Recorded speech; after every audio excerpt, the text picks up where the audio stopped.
Bonjour bien-aimés, nous sommes dans 1 Samuel au chapitre 2. J'ai voulu revenir sur un sujet important, comme nous dit Ecclésiaste, qu'il n'y a rien de nouveau sous le soleil. Je vais parler encore sur le leadership.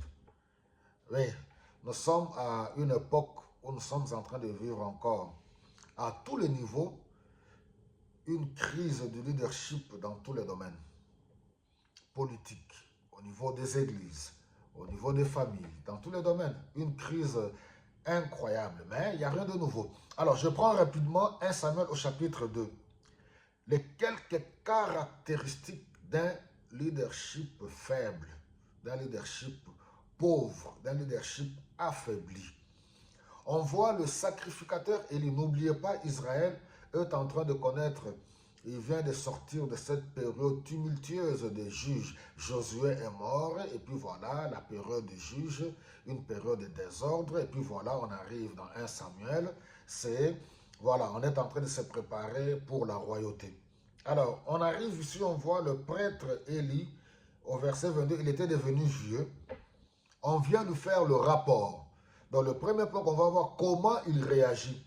On nous dit qu'il était déjà vieux lorsqu'il a appris comment ses fils agissaient envers les Israélites et que même il couchait avec les femmes qui étaient de service à l'entrée de la tente de la rencontre. Il leur dit, regardez la réaction d'un leadership affaibli. Qu'est-ce que j'apprends? Tout le monde parle de votre mauvaise conduite. Pourquoi agissez-vous ainsi? Arrêtez mes enfants. Ce que j'entends raconter de vous dans le peuple du Seigneur est horrible. Si arbitrer, oui, est horrible. Si quelqu'un commet une faute contre un homme, Dieu peut arbitrer. Mais si un homme commet une faute contre le Seigneur, qui pourrait arbitrer? Mais ils n'étèrent aucun compte de ce que disait leur père. En effet, le Seigneur avait décidé qu'il devait mourir. Vous voyez? Donc, vraiment que le Seigneur nous aide. Face à l'impunité, voilà, nous affaiblissons, oui, toutes les structures mises en place pour atteindre le but et les objectifs. Est-ce que le sacrificateur Élie n'a-t-il pas réagi?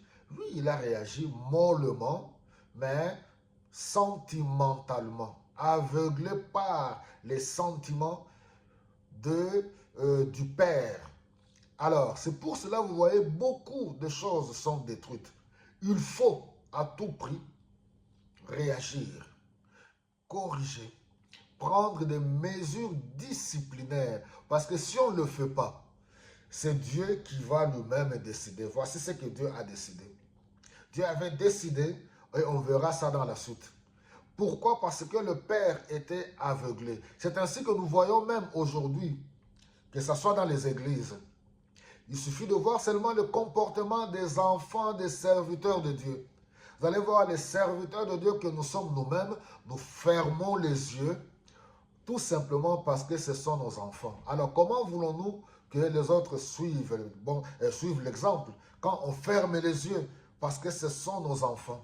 Et comme on le verra un peu plus tard, lors de notre deuxième point, que le Seigneur vous bénisse abondamment.